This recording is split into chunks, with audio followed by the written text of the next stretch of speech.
हिंदी फिल्मों का दौर तो बहुत तेजी से चल रहा है। इसी का सहारा लेते हुए अपनी अलग पहचान बनाने वाली रीता रॉय ने कुछ समय पहले रिलीज की अपनी फिल्म जिसका नाम है नारी शक्ति। नारी शक्ति एक ऐसी फिल्म है जो सत्य घटना पर आधारित है और रीता रॉय ने इस फिल्म में अपनी जीवन की कहानी को पर्दे पर उतारा है।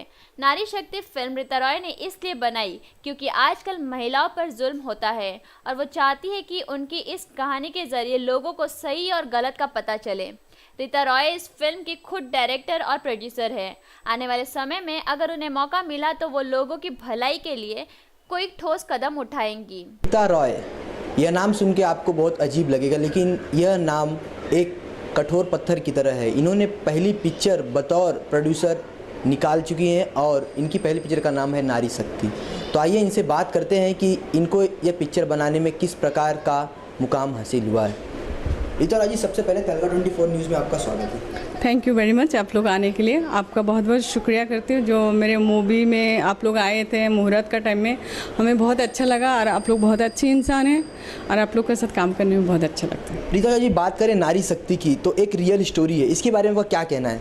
इसके बारे में ये कहना है कि काफ़ी टाइम मैं कह भी चुकी हूँ और लोगों के सामने लाना चाहती हूँ कि एक नारी जो है, जैसे कि गाना दिया मैंने, दुनिया ने दुनिया में आने से रोका। इस गाने का मतलब शायद सबने समझा या नहीं समझ पाया, मुझे पता नहीं।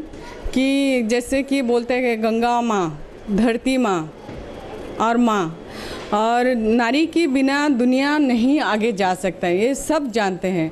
जैसे कि एक दोस्त से दोस्ती हो सकता है, दोस्ती कर सकते हैं, पर नारी के बिना संसार आगे नहीं जा सकते। तो कहीं कहीं आज भी गांव में या शहर में तो कम होता है, पर गांव में देखिए आप जाके बच्चों को पढ़ाते नहीं हैं। लड़का है तो उनको पढ़ाना चाहिए, लड़की है तो उनको पढ़ाना नहीं चाहिए। घर का काम करो, काज करो। और काफ़ी मैंने इस लाइफ में बचपन से लेकर आज तक देखते आई हूँ। सिर्फ मेरी वजह से नहीं, मैं चाहती हूँ जो हर एक औरत नारी उनको सम्मान मिले, उनको भी जीने की अधिकार मिले। कहीं घरों में मैंने देखा है कि सुबह से लेके घूंघट में रहते हैं, बस शाम सुबह कब हुआ पता ही नहीं चला, इसका पैर दबो उसका पैर दबो, ऐसा करते करते वहाँ पर खुद बेचारी सो जाती। फिर सुबह से वही, क्यों? वो भी तो इंसान है ना, उसको भी जीने की हक मिलना चाहिए, है ना। कहीं घरों में है, आज भी है। तो मैं जिस तरह से इस मूवी को दिखाना चाहती थी सबको, मेरे पास इतना पैसा तो नहीं था, पर मैंने बहुत मुश्किल से, मैंने आप लोगों ने देखा होगा कि मैंने डांस करके पैर तोड़ा। और आज मूवी को बनाने के लिए जाने के लिए एक म्यूजिक डायरेक्टर ने चीटिंग किया। चीटिंग करने के बाद 2 साल में कोर्ट में गई, ढोंडेसी कोर्ट में, गोरेगांव में।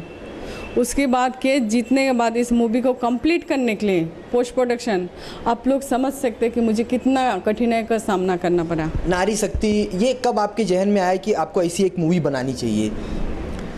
बस बचपन से शौक़ था कि मुझे पढ़ाई करना है, तो वो दिल की ख्वाहिश तो दिल में ही रह गई थी।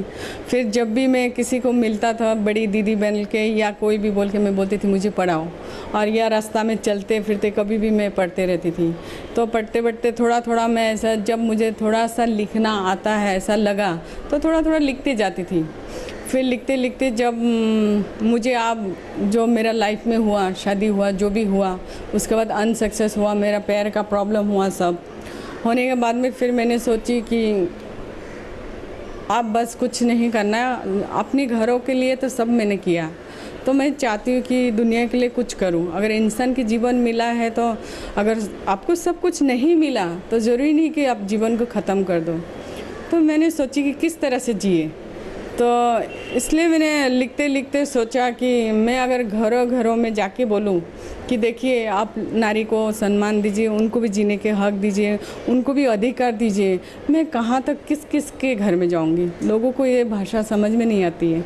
तो इसलिए मैंने सोचा कि एक टीवी सीरियल बनाऊं। फिर टीवी सीरियल बनाने के चक्कर में दिल्ली, बम्बई, ये वो बहुत, उसमें भी टाइम वेस्ट हुआ।